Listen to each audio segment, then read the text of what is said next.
Hi, I'm Amy and this channel is about creativity. I've been looking at my goals for 2019, all my New Year's resolutions, and trying to figure out what things I can still get done by the end of the year. What can I squeeze in so I can feel good about what I achieved in 2019 and start strong for 2020. Today I want to share with you 4 actions you can take to help you end the year strong and feeling good about 2019, ready to go tackle 2020. And sometimes in the past I've found that as the year is drawing to a close, I take a look at all the things I was hoping to get done during that year and I get a little discouraged because I realize there is no way that I'm going to achieve all the lofty goals that I had for the year. Now I don't want to end this year feeling discouraged. I want to end this year feeling good and encouraged. So I've been assessing what I had on my list of to-dos and the things I was hoping and dreaming of getting done. And what I want to encourage you, the first action step, is to just pick one thing off that list that you think you can get done here in the next 30 days or however long you have until the end of the year from the time you're watching this video or at the end of your goal period. Pick one thing that you think you can achieve in that time that's reasonable that you could do and go for it. That way you can cross that one thing off your list and feel really good about it. For me, I've been assessing what I could look at doing. I've had an Etsy shop, I just put a few things in and then I sort of slowed down because it takes a long time to make the listings and I fill the orders when they come in, but I haven't done anything to really add more items to the shop or promote it or do anything because I've been busy with lots of other stuff. And I was filling an order the other day and I thought, you know, it's silly, I've only got like 3 or 4 items listed here. I could get several more items listed by the end of the year and that's one of the things that I could do. So I'm gonna look into whether that's my one thing that I put on my list. What's your one thing gonna be?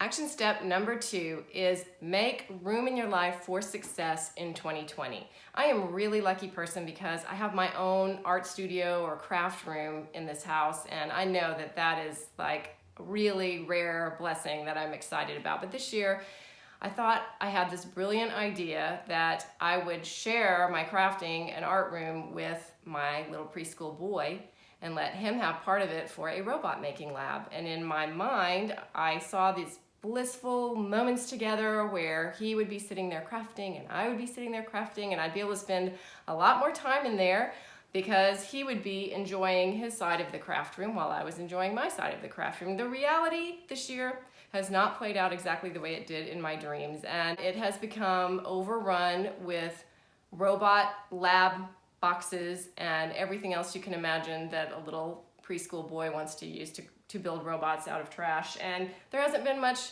room left for all my things and for my crafting. And so that dream hasn't worked out exactly the way I planned. So it's time to reclaim some of my space, make some more rules and regulations about how the space is going to be used, reorganize, and get things together so that it's more functional.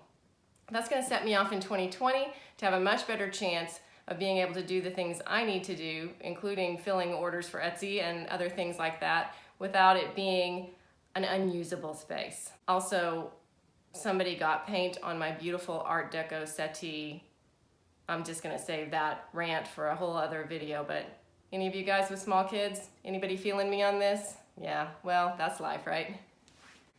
Action step number 3, learn something you need to know.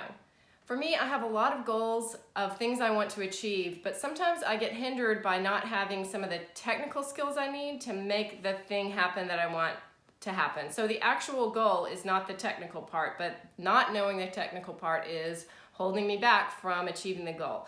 So one of the things I'm trying to do by the end of the year is learn some of the technical things I need to improve my videos, to get a mic, to do some things like that. So my goal is to achieve the side goal that will make the real goal possible. So if you have some technical skills or things you need to learn, see if you can't do that here in the last part of the year so that you can start off 2020 achieving the actual goals and not being hindered by the sub goals. Finally, step number 4 is to get motivated and excited about the new year. So whatever that means to you, maybe it means writing in your journal about all the plans and dreams you have for next year that you're gonna get done. Maybe it means reading some great books that really get you pumped up. I recently did a video on 5 great reads to help you get through creative block, and those are all inspirational books. I'll link to that video below. Perhaps it means watching some videos on YouTube that have really great inspirational, motivational speakers, maybe some TED Talks. Perhaps it means getting together with a friend who's somebody who just kind of always gets you and gets excited with you and you can really talk and dream together and get pumped up about the new year. Whatever it means to you, give yourself a chance to get really ready to go next year so that you can hit the ground running. Shameless plug, now I'm going to tell you about one that I really recommend, which is joining our free 5-day Creativity Reboot Challenge. If you sign up on the link below, I'll send you an email every day that'll give you a small actionable step to just really help you put your creativity back in the forefront and start giving it its due in the new year. Hope you'll join us. Have a great week.